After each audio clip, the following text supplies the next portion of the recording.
All right. This is another hour of Scotch Hour. I'm Noah. And I'm Jesse. And this is the final round of the Game of Thrones Dun, dun, dun. Scotch Bracket. That's right. Dude. It's one of those damn buttons. Hit the right button. Rub the right button. She likes that. Right button. She loves Whoops, that we one. missed that one. There we go. Oh, fuck yeah. There's already one F-bomb in this. And how many will come? I mean, Everyone? I like it when they all come.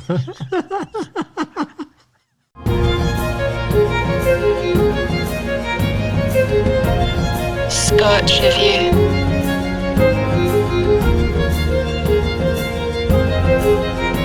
What are the two finalists in our Scotch bracket here? All right. So Of the Game it's of really, when you think about it, it's one finalist. The Oban Night's Wash Okay. Bay Reserve versus dun dun dun the Mortlach 15.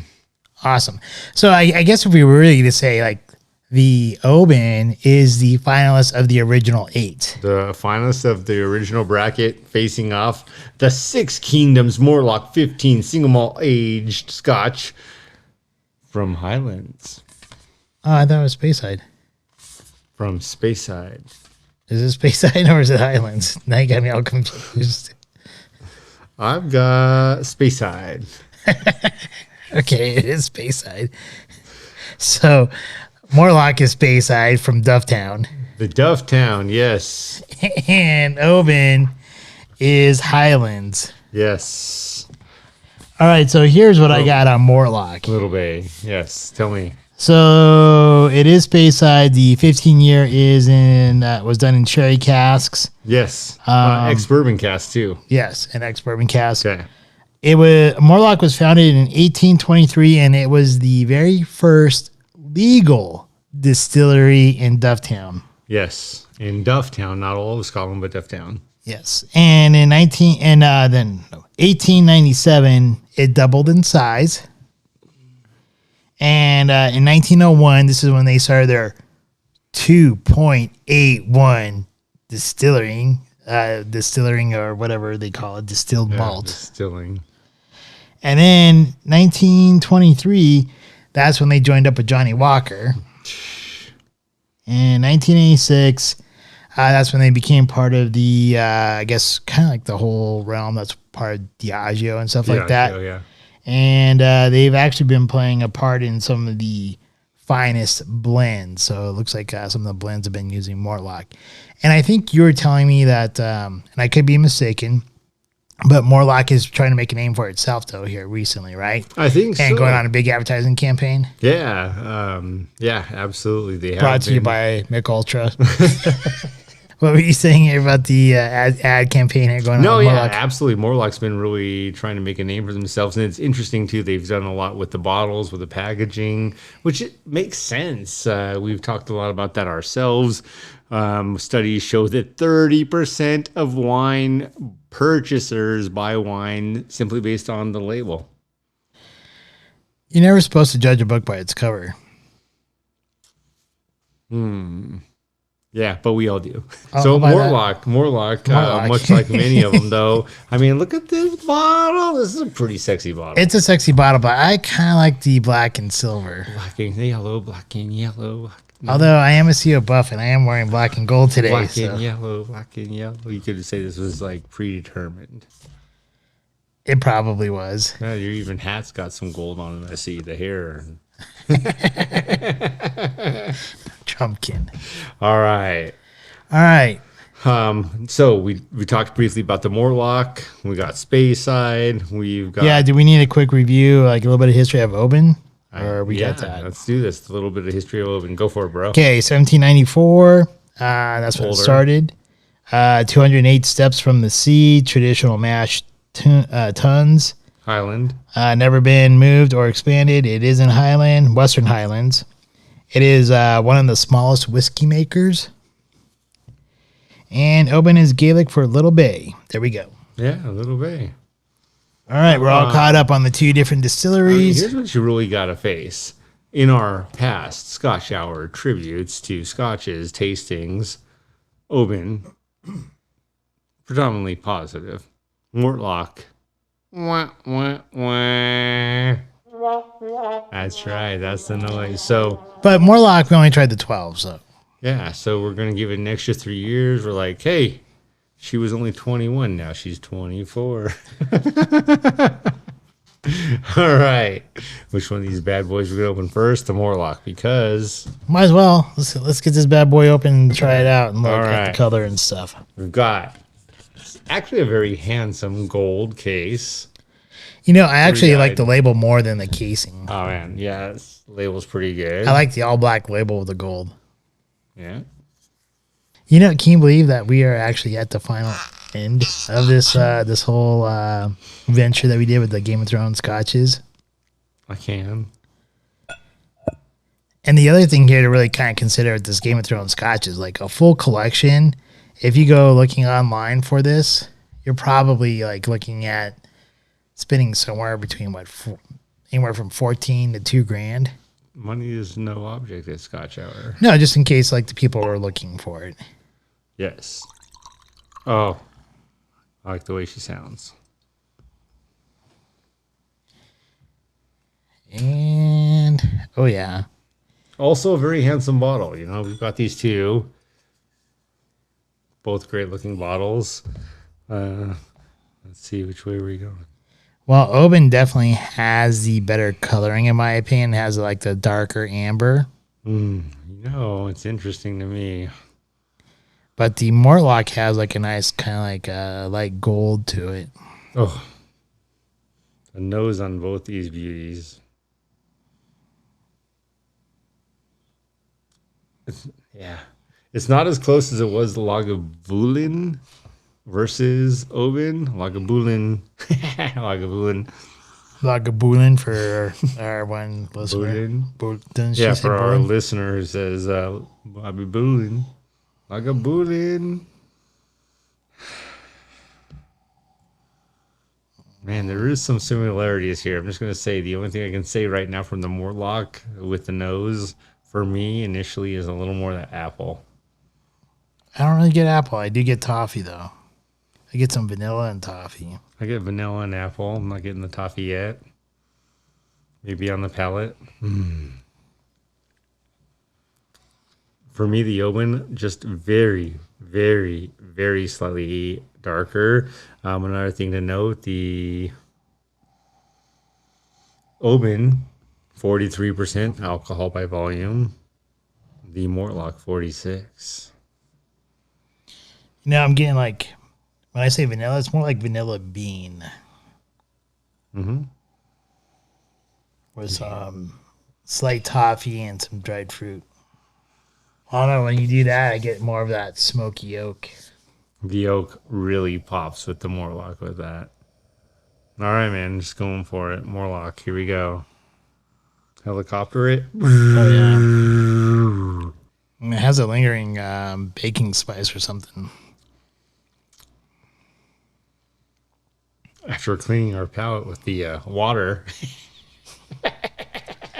This is actually really smooth. Dude, I already warned you. I think this is going to be closer than you thought. Still getting, Apple, orange. I'm not getting any apple whatsoever. I'm still getting the apple, and I'm also getting floral notes.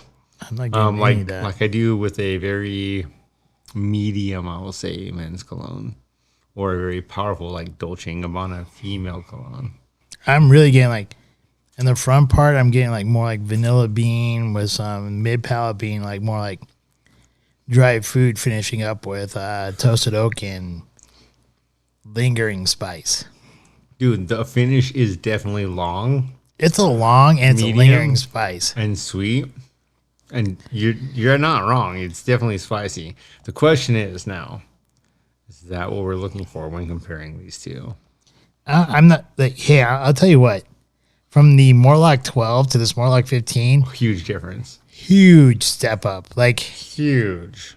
Like, I'm not even sure they're from the same distillery. Like, I don't even think Mortlach should even put their name on the 12. Where here, like, this is worthy. You have been found worthy. All right, I am progressing to the Oban. Ooh, already smoother nose though. The Oban has a really smooth nose. You still get the maritime. At least I get the maritime still on the nose there. A little bit of cocoa, a little bit of clove, but not bold. I don't know. When you first poured it, I got like the maritime smell to it. I get the taste of maritime from it every time, not so much the scent. No, I got like if you were to take like, let's say you had like some oak that was just like that was sitting in the ocean for a while. This is like bat crap crazy right here.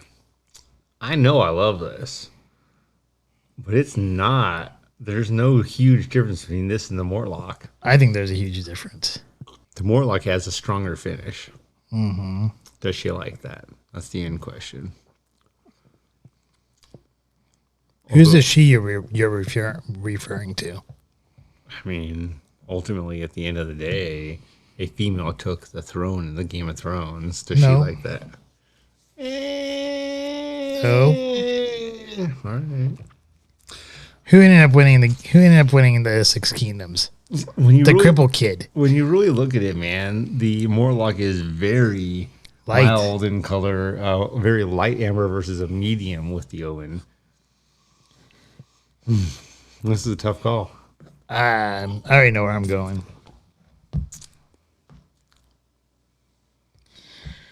You do you, bro. I'm doing me. I'm going Oban. That was way too quick. I don't know. He's like, I like you. I like you. I like you. Blank you. You're cool. I like you. This is more like F you, F you, F you. You're cool, man, F we you. only dropped one F-bomb in this show. And I didn't say the F-bomb. Which is surprising because usually I'm the one who drops it. I was only honest. I'm going to have to continue to think about this one. But let's go to...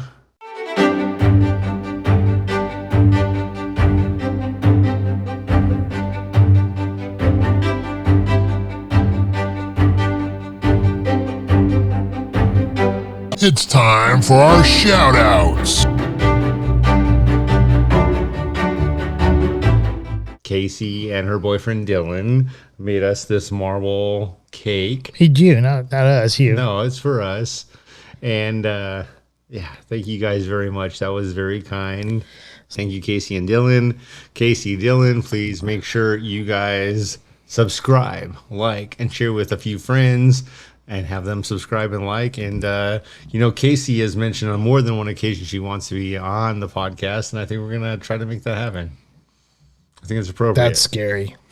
Particularly because she enjoys Scotch and knows how to make a marble cake. I mean, that's definitely a marble cake. Yeah, she dumped the cake all over the table. I mean, there were chunks. I was trying to show the bottom side. It's definitely a marble cake, though. You see the marble? Do I need to show you again? I can. Hey, no. Marble, right? Yes. I was just gonna say I got pictures of it. I can put pictures. So it was like, no. Don't show me the backside. I'm like, dude, I wear a towel.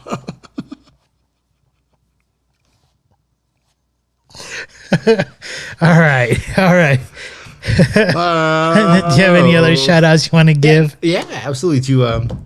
Okay. So my place of employment, I've been at this location for 10 years. Yes. I have worked with many amazing, astounding, talented individuals who have really made huge differences in my life and in the lives of guests and others around them. And I just really want to thank you, give you guys all a shout out for really making my life better this past decade. It's a decade, man. That's like huge and scary at the same time.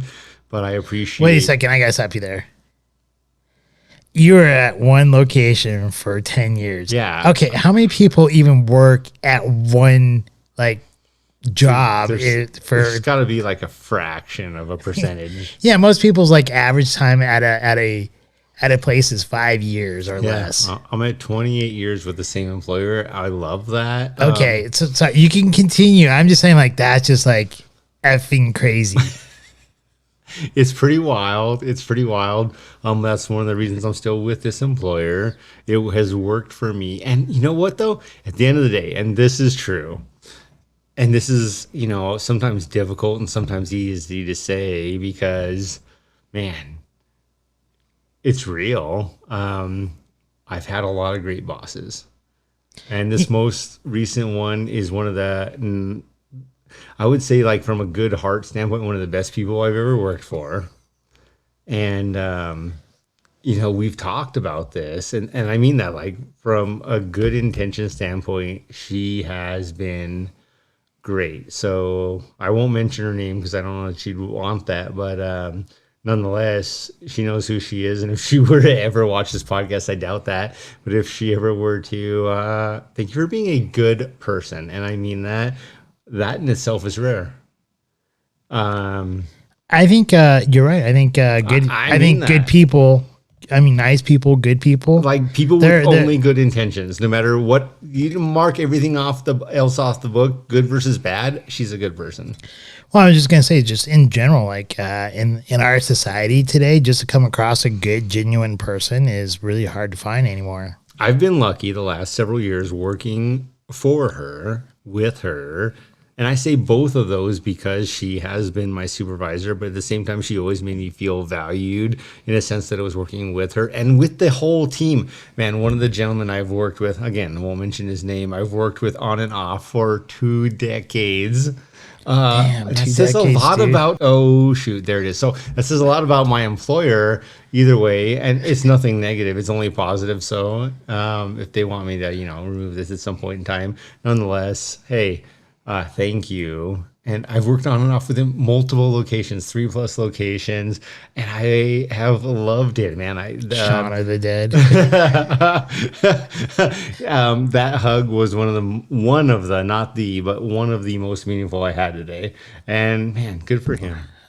I don't know why, but that just kind of reminded me of Shaun of the Dead. Because, man, it's a great show. It is a great movie. I mean, it's one of those shows that have stuck with me for decades. So, think about the way you're kind of describing it. I think this is the reason why it popped in my head is because think of that friendship between Shaun and his buddy. I forget what his name is. Everyone forgets about the buddy. Shaun was it. Yeah. Remember me? I'm Jesse. But like they had it seemed like kind of like your friendship with this other person. I don't know what his name is or not, but it just kind of reminded me of Shaun of the Dead. Just kind of like good buddies. Just you work with them. He's just another good guy. And again, I mentioned we all have our opportunities. We're gonna go down to the Winchester. Dude, I love that. We've got to do this. That's it. But one of the best compliments, and I shared this at dinner, man, one of the best compliments I've received in this last decade was actually from my boss today. And I gave ex-boss, by the way. After today, yes. Day's not over. It's over. Dude. Did you clock out? No, I midnight.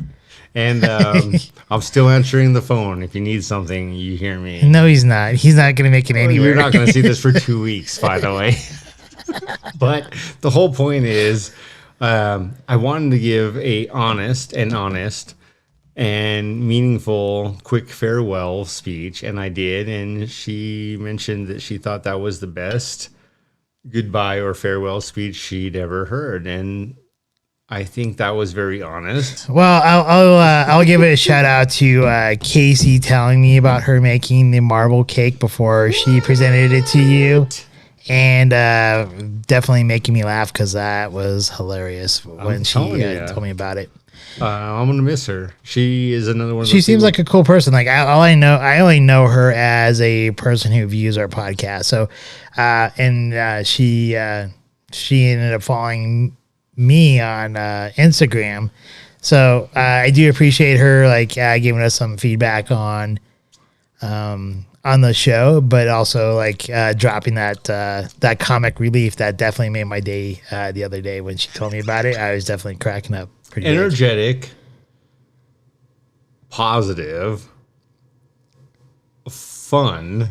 These are three of the words I would absolutely use to describe her. I'll take your word on it because, like I said, I never met her, so I don't know. I'm sure you will if we get a chance to use her as a Guest on the show. Yeah, I think it'd be fun to have a guest on our show here in a little bit. Yeah. In any case, I guess so that would be a shout out. Thank you for the laugh, Casey. I did enjoy it. I know it's kind of like doubling up on one there. The other shout out I maybe have to give. I'll give you a shout out, dude. Me? Yeah, you. Did I do? What the bleep did you do? What did I do? Hey, man, you've been a great friend for so many years. So I just want to say thank you for that. Honestly, it's my pleasure. And anyone who's been a friend for, we're going on like 3 decades because we're both like 31 years old. Yeah, what cameras look a little grainy, but we like what we was it our freshman year that we became friends? Freshman in high school. So yeah, it's been quite a while, and then we've known each other in college. But in any case, I just want to say thank you for being a great friend. Thank you, Noah. So that would be my last bit of shout out. Okay.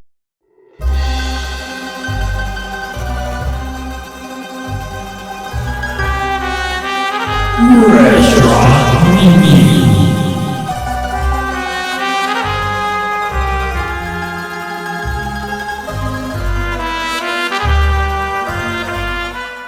We went to Ted's Montana Grill. So Ted's Montana Grill, just a little bit of background here, right? It was a restaurant that was created by Ted Turner, if my memory serves me correctly.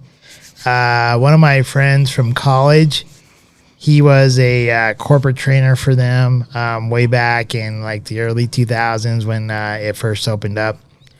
And that's how I found out about Ted's Montana Grill. Ted Turner had a buffalo ranch or a bison ranch, and he ended up creating this restaurant based out of Atlanta, Georgia. They're really well known for their bison steaks, and that's a little bit of history or background on Ted's Montana Grill. And we'll head over to you. Give us your impression on it. All right. So at Ted's Montana Grill, we went to the location at Southlands Mall. And the mall itself is a busy mall. It's a great mall. It's a busy mall. And facing the location, good storefront, if you will, or restaurant front. Entering in, decent restaurant for a business casual, social, semi-formal event. We sat at a table, not in a booth. They do have both. And yeah, it's about what I have for environment. Did you want to say something about environment before we move to food? Yeah, environment-wise, I do know also from my old roommate from back in the day, from college years. He was saying that the kind of like the ambiance that they're trying to go after is kind of like a Western, like kind of like an old Western saloon meets modern times type of thing. Mm-hmm. And you kind of get that thing when you go into the bathrooms, instead of like having like liquid soap, they have powdered soap. And then like the straws were made out of paper and stuff like that. And actually, like if you would have gone there before pre-COVID, a lot of that stuff would have been a lot more prominent than they are now, but you can still see kind of that kind of essence still part of it. And that's part of why like their booths have like that dark stained oak or whatever it is that they have, the dark wood. And I agree with you. It's like it's kind of like business casual. I would see it as being a good place maybe to take if you were great place to meet a friend. A great place to meet a friend. I think it's also a great place for a business meetup. Yeah. It's not going to be It's not going to be a place that's going to be a 5-star place, knock your socks off type of place, but it's not gonna also let you down either. Yeah. As far as like the ambiance. Say, let's go to the dinner. So, all three of us, particularly two of us, bone in ribeye, bison Delmonico, style ribeye. baked potato, fully loaded, Fully loaded baked potato. wedge salad, Yeah. Ranch versus blue cheese. and crab cake. Oh my God. The crab cake on the bison. We also had Delmonico Lewis and ribeye. Martini Cabernet. Wine. Yeah. Good wine selection. Actually, Yeah. not diverse in sense of massive, but a great as far as anything we would want wine selection. I think when you look at the wine selection, it's not like you said, it's not very vast. It's not very deep, but the ones that they do have are very solid. Solid. So when you're looking at the wine list, you're going to get a solid wine, whether you're looking at the whites, the reds, the blends, or whatever. They all have like the wine selection is very solid, not very extensive, but very good. I will say and we've talked about this. Because of post-COVID, there's like work shortage and stuff like that. So when we had our martinis, you had a dirty martini, I had a lemon drop martini, and my lemon drop martini came out with like 2 or 3 ice cubes still in it from I think when the bartender, who is supposedly only 2 days old into bartending, left the ice cubes in from chilling the glass down. That's the only thing I can assume. And she did not sugar the rim of the glass. So the quality of the martini I got was very lacking and not very good. But on the flip side, I have to give you the positives here, is that the waiter did let us know that she was a new bartender. He was more than happy to get exchange that out for a good quality lemon drop martini and have it redone. Or remove it from the ticket. Well, I was going to get to that, which I did. He actually offered twice to have it redone. Both times I said, no, that's fine. I'll just drink it as is. And then he offered to remove not only my martini, but also yours. Yeah, and we did not do that because I think, we're fair, we're real. And so we did have one remove, the lemon drop, but the other two were fair. They weren't necessarily what we anticipated as a extra dirty martini, but at the same time, they didn't do anything wrong versus the lemon drop was wrong. And Well, wrong so many ways.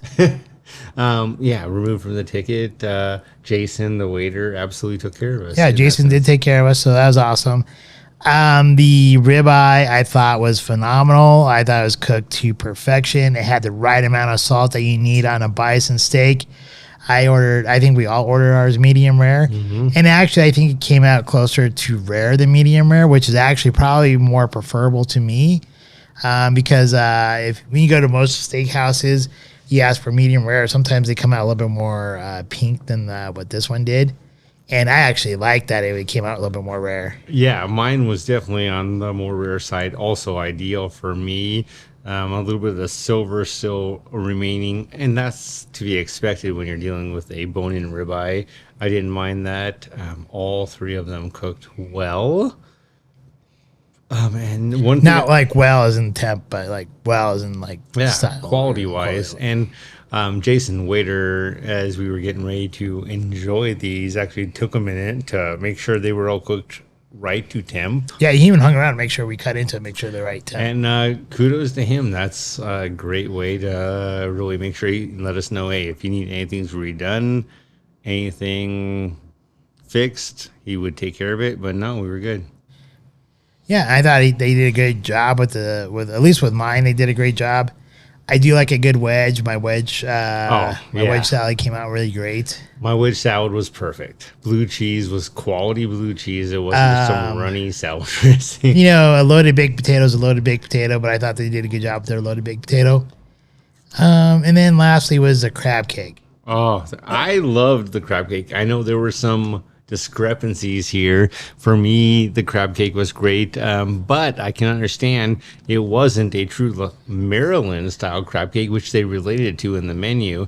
To me, it was a steakhouse crab cake. It was smoked in flavor. It was not Maryland. I'm not saying the crab cake was bad or anything. It's just like when I look at the crab cake, and this was my worry because I was hesitant in ordering their crab cake with mine, is that being on the East Coast, when I spent some time out there, I had some great crab and stuff like that, and having crab cake on the East Coast just does not compare. Different. No, it's usually fresher.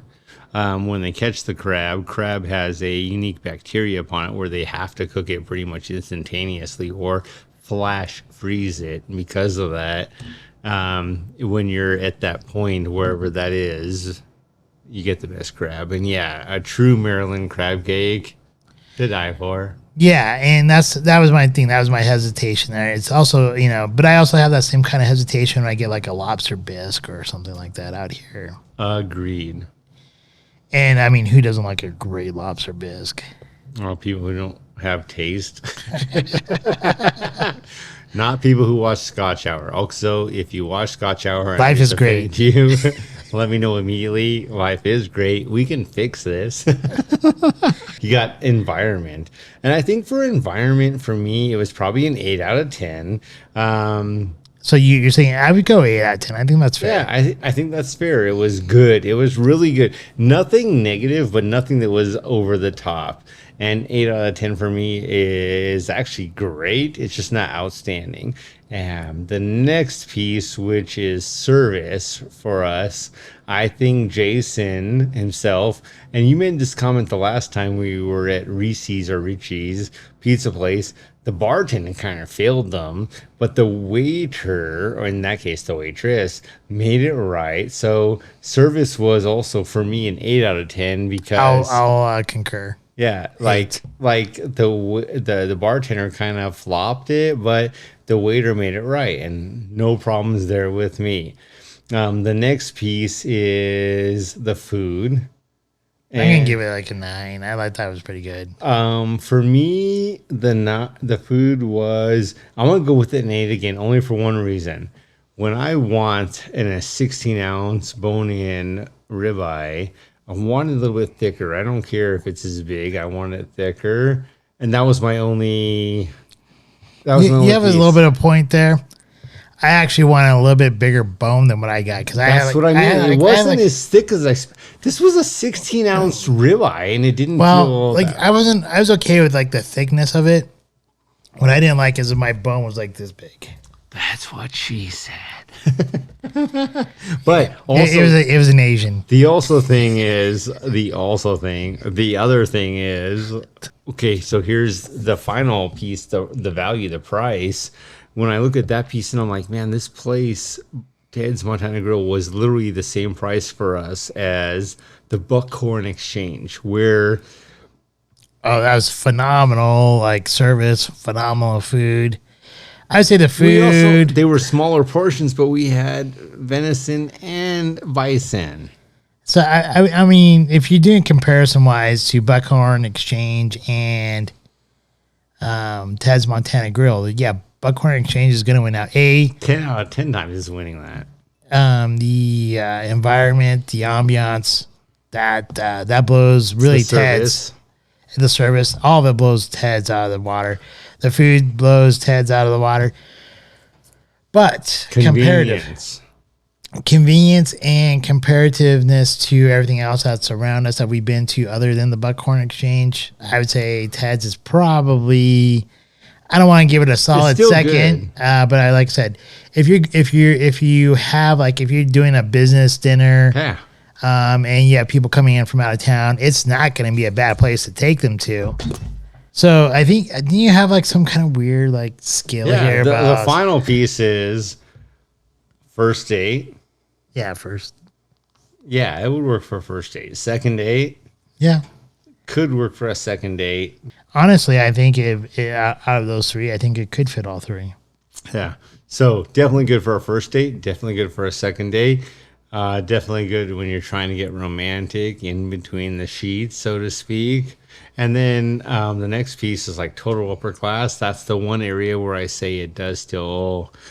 I think it does fit the total upper class too, because I think I don't think it does, man. No one there besides us was looking the part. I don't think I would look the part, but if you guys know me, I like obviously if you watch this show long enough, I wear hoodies and a baseball cap and stuff. But Pumpkin hats. I think if you would have met me like a couple years ago when I was running my own insurance business and stuff like that, I dressed up all the time, and now I don't do that.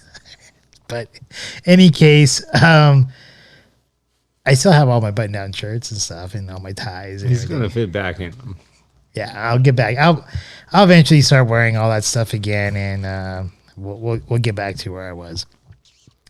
But in any case, I think for upper class, that would be a place that.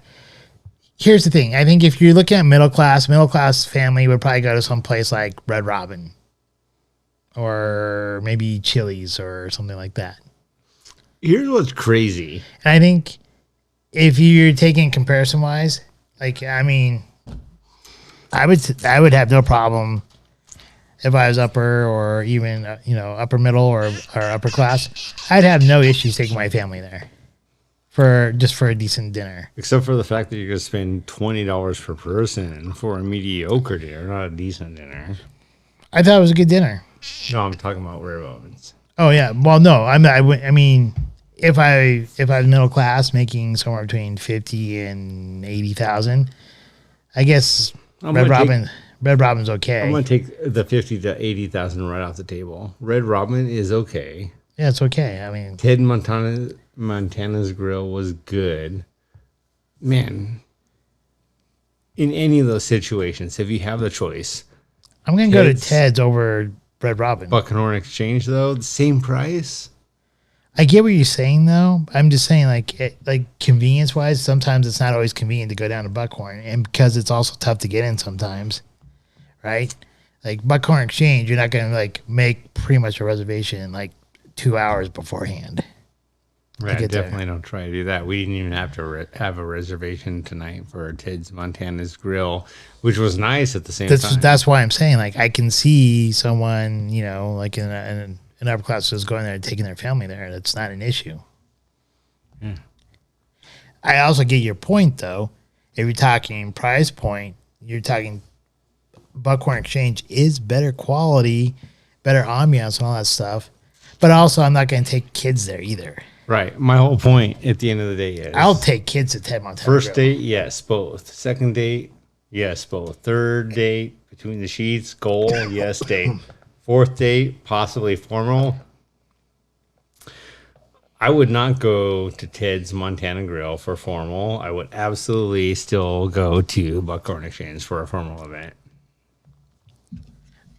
I think it depends on what you're talking about with formal. You're talking about like I'm wearing a suit or a tux.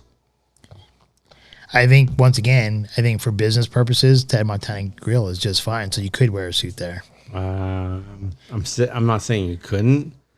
I'm saying if I was going to go to the effort to wear one, I'd take her to Buckhorn Exchange. You're talking about her. I'm talking about a business dinner, and a business dinner that is very fine. Yeah, absolutely. Ted's Montana Grill was not that to me. I'm just telling you. I just know like a lot of business people go there, and it works out fine. Don't disagree with what you're saying. It was like a comparison of Little Reese's or some other place to me where one person could ruin the experience, whereas no one person or one piece could ruin it. I mean, Exchange. Dollar for dollar, I totally agree with you. Buckhorn Exchange is a better place to go, but business wise, or if you're, I think upper middle class to upper class, and you're just looking for a dinner to take your kids to, I'd rather just take them to Ted's Montana Grill. I wouldn't take my kids unless they wanted bison to either of those places. I'd take them to Red Robin at that point. Save myself the coin and the time. Red Robin will disappoint, and I mean that. Red Robin will. That's why I'm right saying now I wouldn't go to disappoint. Red Robin at all. I agree with you. That's my point. But I would go to Ted's. I actually wouldn't eat at Red Robin. I would feed my kids at Red Robin, eat some onion rings. They still do that, right? And then go home and have a flipping fajita. But if I'm going to take them all, if I was married and I had kids, I wouldn't have a problem taking them to Ted's. That's all I'm saying. No, I wouldn't have a problem. But to save the coin, I'd take them to Red Robin, or I'd just cook at home. Smarter challenges.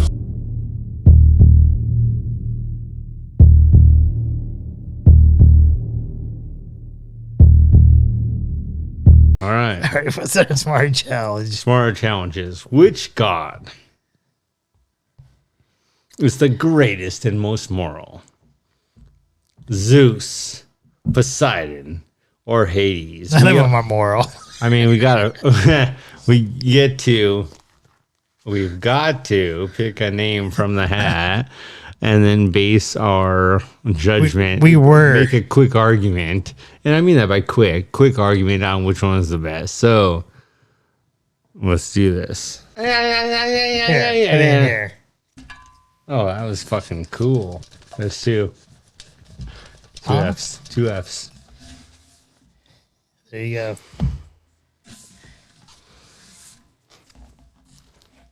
Oh yeah! I don't really want that one. You got Oh, yes. what? What'd you get? I got Poseidon. All right, who'd you get? I got Poseidon. I just told you that, dude. All right, so what's your defense for Poseidon? Dude, who'd you get? You got to do your defense first. You do All right, first. So What makes Poseidon great or bad or whatever? I would say he wasn't damned, if you will, to rule the underworld and the dead. He gets to rule the ocean.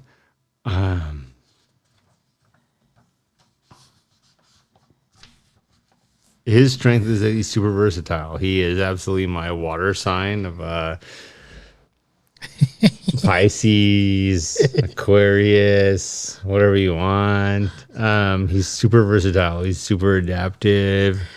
And he's not the most powerful like Zeus, who can control lightning and so many things. He's also not the damned like Hades, but he has absolutely ruled the world, aspiring spawns and making little demigods and children all over the place and ruling that piece of it. So what do you got? Okay, so obviously Poseidon rules the sea. You're a water sign. Wait. What did you just say? Repeat that. He rules the sea. Okay, so pause, break. What is 70% of Earth covered with? The ocean. There you go. So Poseidon wins. I don't even argue anymore. I just won this argument. Okay, now you can come back and combat any piece of what you want. I was gonna say Poseidon. He rules the sea, so that's what you're a water sign, so that kind of makes sense. Yeah, 70% of So everything that when you think of like fire, what would you think that would? What kind? 30% damage potential. Wink, wink, wink. How are you talking about 30% damage potential? You can only damage 30% of what's left on Earth after the 70% of what air control is. I'm asking, like, if you're talking about fire, what god would you think of? Zeus, man. Think Zeus with Thunderbolt? That's why I think that. You ain't thinking of like hell with the hellfire and all that stuff? No. Okay, well, whatever. I'm Hades. All right, man. That Hades, I gotta tell you, he's a bad bottom.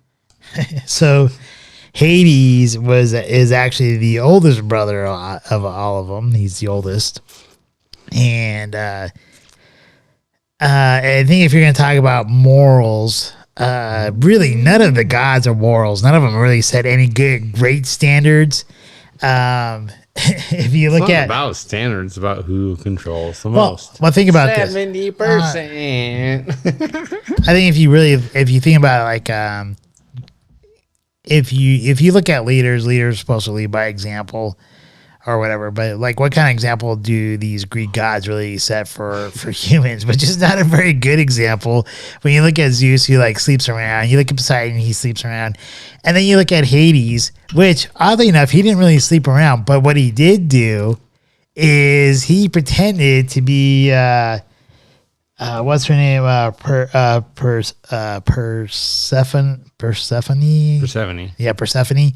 He pretended to be her husband in order to kidnap her and take her down into the underworld, and then made her the queen of the underworld.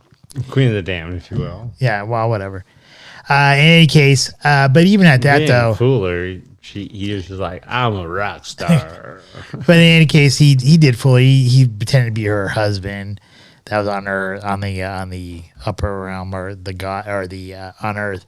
But in any case, he never cheated on her. So I guess moralistically, other than the one screw up and trying to gain her, he probably was more moral than either Zeus or Poseidon.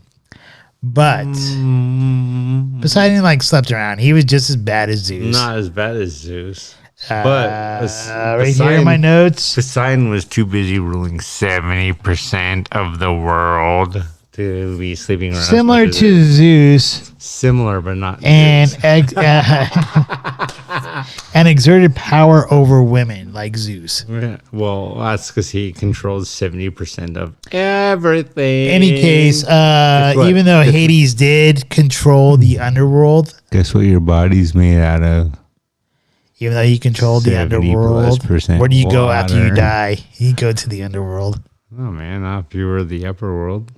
So, in any case, he didn't make the judgments on the people who went to the underworld. That was actually done by 3 demigods. He just ruled over the underworld, and he was okay with just ruling his lot there. And he didn't really venture into the realm of men or into the realm of gods because he was not accepted in either area.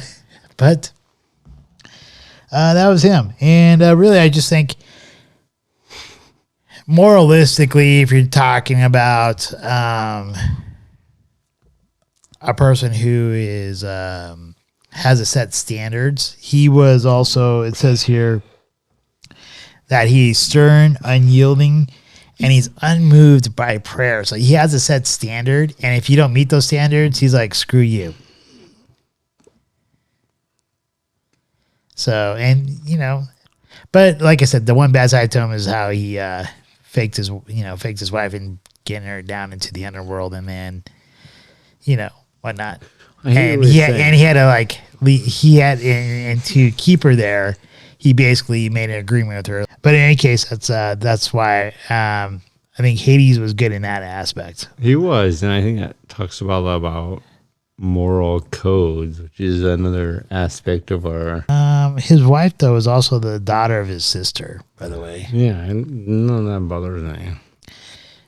And Poseidon, by the way. Oh, you want to know a cool part about Poseidon? Oh my God, here he goes.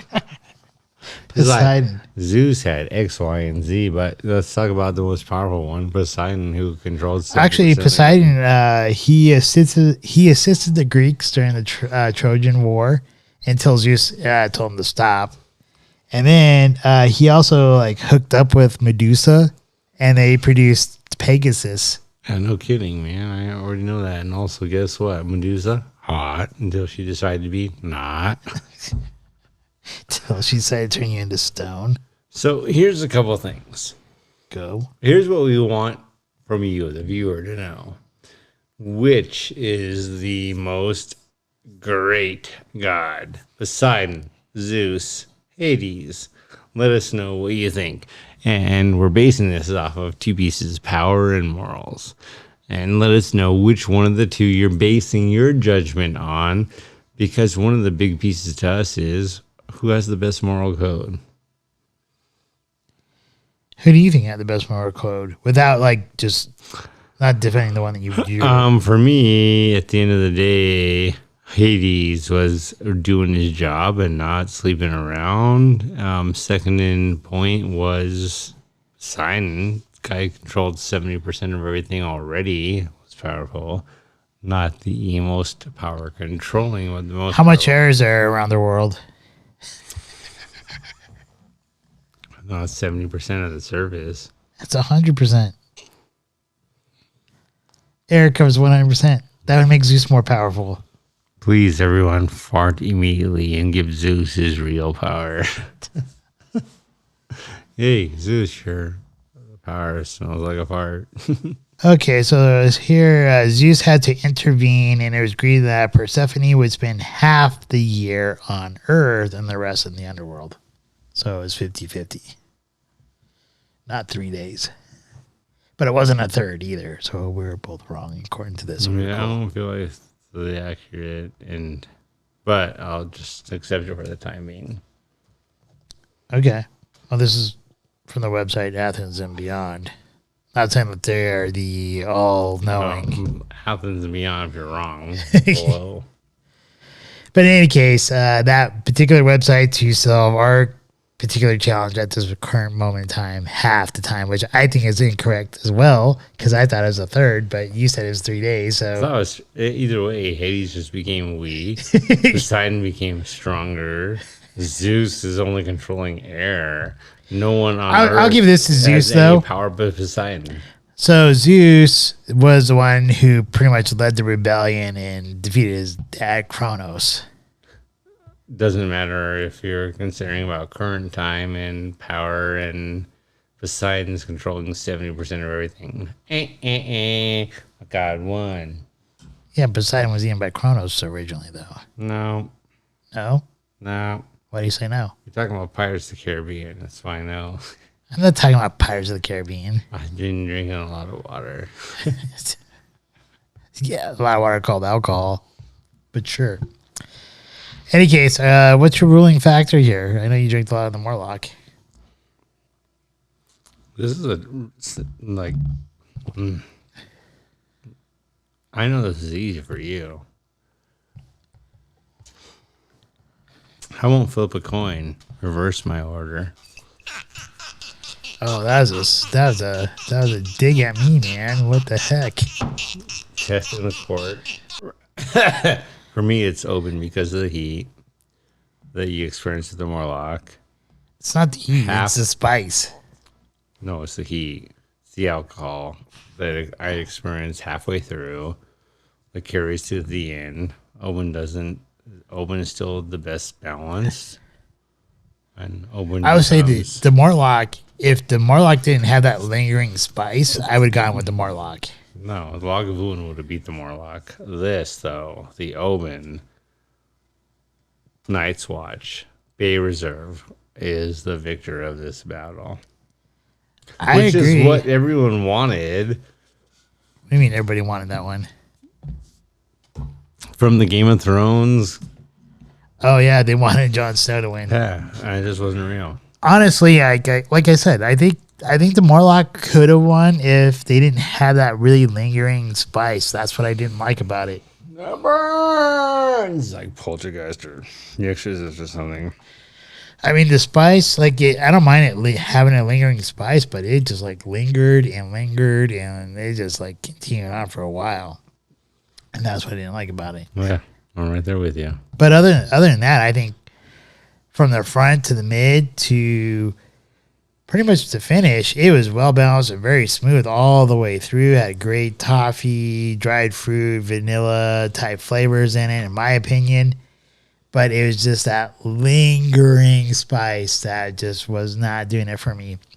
And that's why I ended up going with Oban over the Mortlach. Because I think the Oban is pretty well balanced too. It's just I wanted to have a finish, and I wanted the finish to last a little bit, but I don't want to just have it keep going on and on and on and on and on and on. And that on and on and on, I don't want it to be spice. When I have sex, I want it to go on and on and on and on. So that's why I love Lagavulin. But out of these two, Oban still wins. Family show, though. Family show. When I have sex, Too many sexual I like it to innuendos go here. on and on and on and on. I want my kids to sleep on and on and on and on.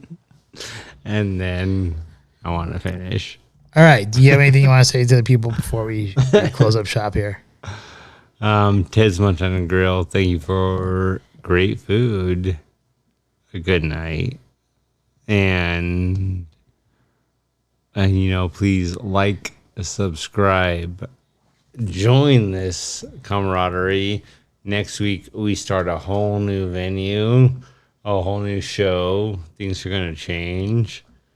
Let us know what you like, what you don't like, and how we can improve. Noah. All right. Well, thank you again for everyone who's watched us. We are on YouTube and Rumble video-wise, or we should be on Rumble. Sometimes, I guess, apparently we didn't. Last episode didn't appear. Any case, audio-wise, we're on Podbean, Spotify, Amazon Music, Audible Podcasts, and Google Podcasts. Please give us a thumbs up if you liked our show.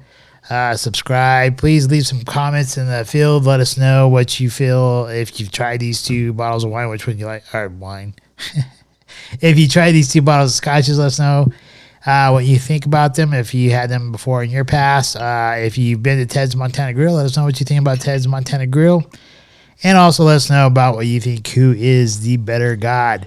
With that, I want to say thank you for watching us. If you haven't already done so, and you do enjoy our podcast, please become a...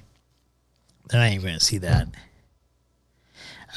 You know please. that 'cause I got something else to finish with.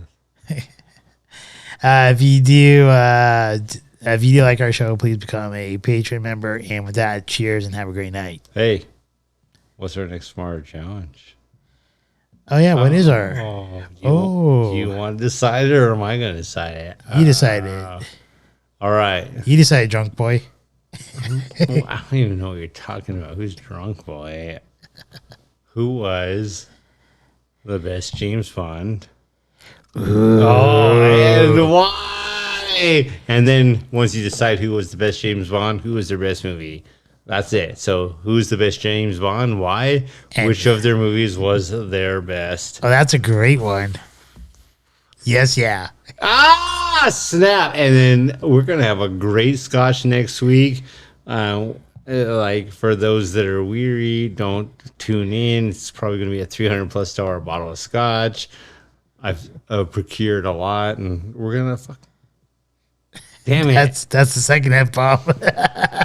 That's my second. I was trying to reduce Usually it it's me dropping the F-bomb, so I'm happy with this. I'm so not happy. Any case, cheers, you guys. Have a great night. Same Scotch time, same Scotch channel. One more thing. Never drink and drive. This is important to us. Noah and I have a whole line of don't drink and drive commercials coming out before Christmas. If you miss them, that was your fail. And that's very important to us. Do not ever drink and drive. We're not saying we can give you a ride, pass out, sleep. Call Uber, dude. Yeah, man. Or Lyft. Or as you'll see in our commercials. Maybe we should hook up with Lyft or Uber, see if we can't give them a discount to people. They're priced so outrageously right now. They're like, no, mind blown. It's cheaper than a DOI. So worth it. So, as Noah was saying, hey, life is great. Same Scotch time, same Scotch hour. And cheers. We hope you enjoyed this evening's episode of Scotch Hour. If you did, please like, share, and subscribe. Also, if you have not done so already, please become a Patron member, with memberships starting as low as $1 a month. Thank you, and hopefully you have a wonderful evening.